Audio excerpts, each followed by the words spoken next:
Hi. Inferno Metal Conference invited me to tell you a bit about 6 stages of fame. It's a model that I developed in the last couple of years. But let's start with telling a bit about myself. I'm Hilde Spille. In the far past I have a bachelor in philosophy and theology and a master in cultural psychology.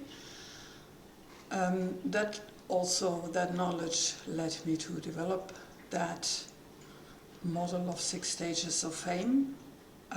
Since 1995 I work at Paperclip Agency as international booking agent. I book bands from all over the world and book European tours and Dutch shows for them. I also work as talent buyer for Koningspop Festival. It's a festival, one day, one stage, 3,000 to 5,000 people all the way in the south of the Netherlands. And in 2012 I started to combine my knowledge in the live music business with my experience in the live music business, with my knowledge from cultural psychology in my blog Compass for Creatives. And there I write about mental challenges of artists and of people in the music business. I also give guest lectures, and once in a while I write articles for the international live music press. So far about me. 6 stages of fame. Of course, the first question you can ask is, what is fame? And if you're talking about fame, everyone seems to know what it is, but if you're famous to whom? And for how long? I mean, you can be famous for one day by having had an accident and it's all over the TV. You can be famous in a small village of 500 people where everyone respects you and everyone knows you. But beyond that village, no one knows you. Or there are many influencers who are hugely famous with millions of followers, and I've never heard of them. So it's all in the perception of what fame is. The interesting thing about those 6 stages of fame is that every stage has its own opportunity and its own challenges. And the needs and threats and also the expectations and disappointments are different at every stage. And it's important to know that there are different stages and that your needs and your problems will change with every step. So it's not like you start, like in the picture I have here, you start and you think it's a straight road to where you want to go, while in reality it's full of mountains and of lakes and of obstacles you have to conquer. So it's in the beginning you might think, once the problems I have now are gone, there are no problems anymore. But that's not true. There are hidden obstacles. There are hidden things that it's important to know that it's not one straight road, and that it's okay to take your problem seriously.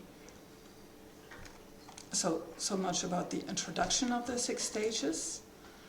The first stage I'm talking about is the stage of student. That's where most of us start, where most people start, by learning how to make music, by learning how to play a guitar or how to use your voice as a singer or whatever. The opportunity is that it's all about passion and fun. It's something you really want to do. The challenge in that stage is time and repetition. I mean, you want to spend as much time as you can with making music, but you still have a day job or a study or whatever that doesn't allow you to spend as much time as you want with making music. Another challenge is repetition. Certainly in the beginning it's doing all the same chords or all the same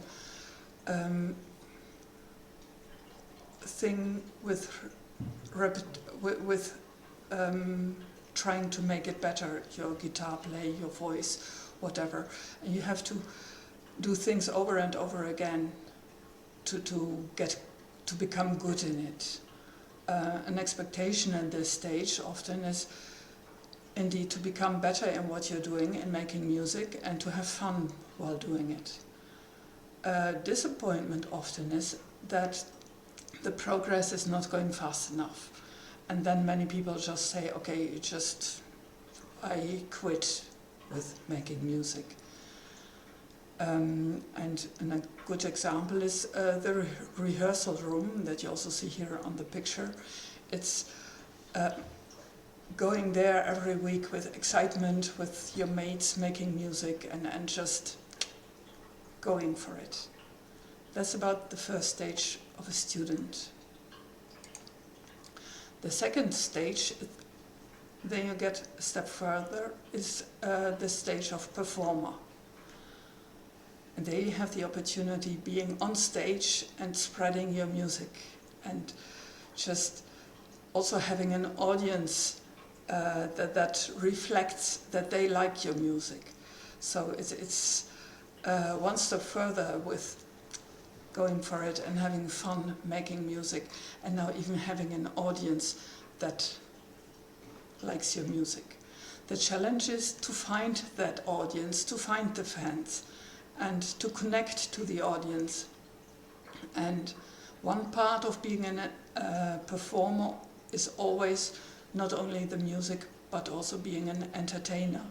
The audience, well, okay, you have shoegaze music, people who are just staring at their shoes and making music and don't really connect with the audience, but that's only a very small audience that is perceptive for that really likes connect with the artist in that way.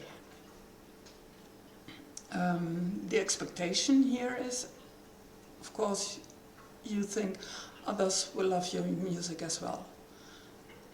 The disappointment often is that as a performer you put your focus in your network on people within the music business, and that because of people outside of the music business don't really understand what you're doing. They also have different working times. I mean, as a performer you work when other people are off. They enjoy not being at work when you're at work entertaining them. So that's often something that makes it difficult to retain the relationships you have with your family, with your school friends, with all the people who are not working in the music business and have regular working times. An example, sorry.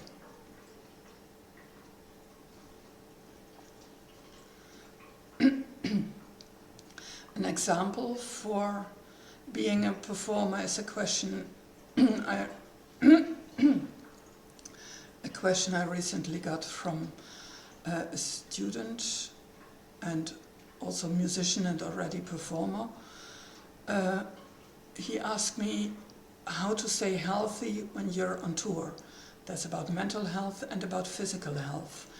And I advised to him to make the rider you have not only about the technical stuff, about the boost you want to get on a day of a show, but also about the performance. Make it a performance rider and put in it everything you need to be able to make a good performance.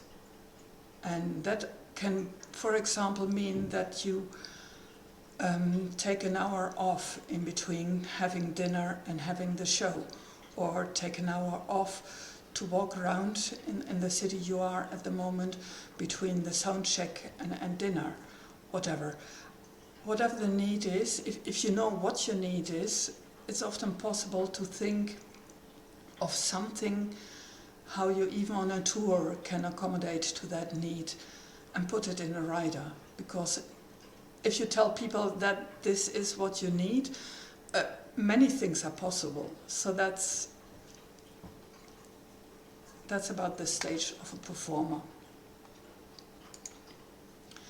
The third stage is the stage of entrepreneur. Here you take control about yourself as a musician, about the business you have as a musician. The opportunity is that you're in control and you can stand up for yourself and for your needs. The challenge, of course, is that many musicians have when taking care of the business side of being a musician, they find it very difficult to still be creative, to find time to write new songs, to network with other musicians. So keep being creative while dealing with the business side is a big challenge of being an entrepreneur. The expectation at this stage often is that your career will take off and it's one shiny road to success. Well, we saw already on an earlier picture that there are so many hubbles and hurdles on the way that this is not what's going to happen. Every musician has struggles on the way to success, and even when successful, they have many struggles. The disappointment as an entrepreneur often is that it seems that you have the wrong people in your team, that there are people that don't fit with your, with where you want to go, or with going as fast as you want to go, or even some people who are can be the wrong people for you, and because they make you small, they don't allow you to shine. Another disappointment often is the financial pressure of being an entrepreneur is extra dominant when you focus on this stage on being an entrepreneur. You see all the financial struggle you're in, all the invoices that are coming in, and the invoices you send out, and if they match, if you get enough money in, all that kind of stuff. A great example here I find is a Dutch band, the Bazookas, and the main guy of the band, Bas Banasconi, he's a great guy in combining being a musician, being a performer, and also being an entrepreneur, and thinking about how to put it all together.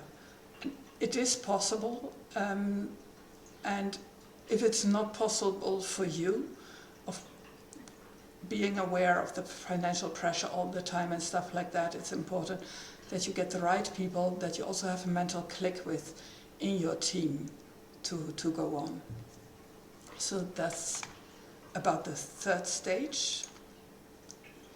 The fourth stage, that can actually be combined with all the other stages, is the stage of teacher. The opportunity is, well, it's good for your ego, because you're the guy teaching the others how to play guitar, how to play bass, how to play drums, how to sing, whatever it is. And it's good for your finances, because you get paid for it. And it's often a more regular income they get from playing shows. So it's many people really like it. Well, here in the picture you see a teacher really covering his ears while all the people all the students are trying to play trombone. So it's that's one of the disadvantages, one of the challenges, of course. You have to be patient with your students. Also, you have to keep growing and to keep your passion into even also your own music while you're teaching music to others. The expectation at this stage often is that it's easygoing, that teaching, and that it gives you status.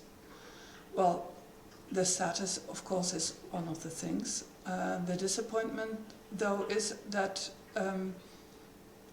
some of the students might become better than yourself, and then it's all gone with the ego boost you get from being a teacher. Or can be for some teachers pretty difficult to dealing with students becoming better musicians than you are yourself. Here I have an example again of a student who is also a teacher who suddenly lost her fun in singing. She's a very talented singer, but suddenly she didn't like singing anymore. And it was partly also because she was a teacher and she liked being a teacher, and that somehow removed her own joy in singing. I was able, with a couple of tools, to give her back the fun in singing, and she likes singing again. It's actually often going back to your roots, to going back to where you started to like singing and to the music you liked to sing when you started to sing. So there's some other tools, but it's a different story. But it is possible to get the passion back for singing and for making music. The fifth stage, well, that's what it is all about. It's being a celebrity. That's when you're famous and you have money and you have status. That are the opportunities, of course, at this stage. And everyone's around you and looking at you, and you're the person, the woman. So it's, well, I talk about guys, I talk about women, so it's, here you are in the center of the universe. The challenge, of course, is the privacy and also your creativity. The paparazzi are all around you. Here you see them at the red carpet, making photos of celebrities. And so it's very difficult at this stadium to remain your privacy, and you need your privacy in order to be creative. You need your off time and being just who you are. Only then you can do something with your creativity. So being creative is also one of the challenges at this stage. The expectation of many people working in the music business is once you got there, you don't have any problems anymore. Well, let me tell you, that's not true. The disappointment at this stage is that you feel like a puppet on a string, because from all the sides people are pulling at you, pulling the strings, wanting something from you, demanding something from you, demanding you actually to be a different kind of person than you are. And that leads to losing yourself, to lose being in contact with yourself, about losing to know who you are, how you are. An example here is Kurt Cobain. I saw him at the Roskilde Festival backstage in '92, and he was walking there with his wife or partner, Courtney Love, very pregnant at that time, and they both looked so miserable. I mean, he was the main act on the main stage at Roskilde in that year, and it, well, the impression I had at that time, I wasn't working in the music business then, but it was he lost himself. And that's really big problem at celebrities.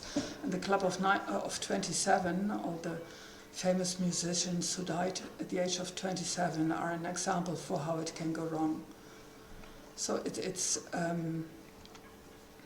the idea of that all your problems are gone is definitely not true, because from all the sides people are pulling at you as a celebrity. And you might think, this is it. Well, there's another stage number 6, and it's just as important. It's the stage of a survivor. And that is, well, the big opportunity is you had all the paparazzi stuff, you had the fame, you had the fun in music and everything, and now it's time to relax again. Bob Dylan, for example, did it regularly by just moving away into a small shed somewhere in the woods without any internet, without any contact, without phone, just totally isolated to relax. That's also where he became creative again, and where he was making new music, and still is probably. And the challenge when you're a survivor is to keep passion into your music and to keep curiosity. So you don't think that you know it all because you have seen it all, but just to keep being curious about new music. The expectation, of course, is that you can do whatever you want at this stage. It's partly true, though the disappointment is that you might become detached from yourself, from your environment, from your friends, and become indifferent to what other people might think, who other people are. And that's also a challenge at this stage. Just you have to keep your curiosity and your passion alive, also for other people and also for music. And a great example I just encountered, and that totally surprised me, is Tom Jones. I mean, on his new album, it was released I think last month, he has one song, Talking Reality Television Blues. And it's totally not the kind of music I expected from him. I think it's a cover, and it sounds so fresh and so full of passion for music, and also engaged for social justice and for it speaks of engagement, of caring for people and against reality television. And it's I was really surprised by it, and that shows me that even as a survivor, which he of course certainly is, you can still have the passion and the curiosity for new music, and it's still possible to invent yourself again. So it's that's also a great thing if you can meet that challenge and keep the passion alive. So all those stages, you might want to ask yourself as a manager or also as a musician where to start. There are roughly 3 ways how to work in the music business as a musician or in any other profession as well. One is do it as a hobby, do it as an employee, or do it as an entrepreneur. All the three ways to work have their pros and their cons. I mean, as a hobby, you're not depending on the music as a source of income. So it is free of the financial stress you might have. You have another source of income and can put all the passion and joy into the music and into working in the music business.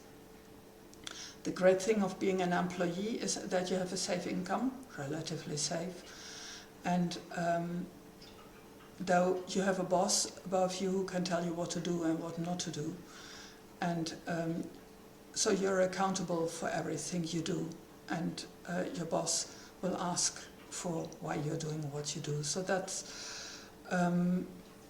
for many people, it's a great thing how to start in the music business. I prefer being an entrepreneur myself. It comes with a lot of freedom. It's also lots of variation in what you do in the work, but it's risky. Financially, it's risky, and you're accountable to yourself for every decision you make. So that's every 3 of these ways to work has their pros and their cons, and it's important to know yourself, to know what's the best way for you to keep the passion in music alive.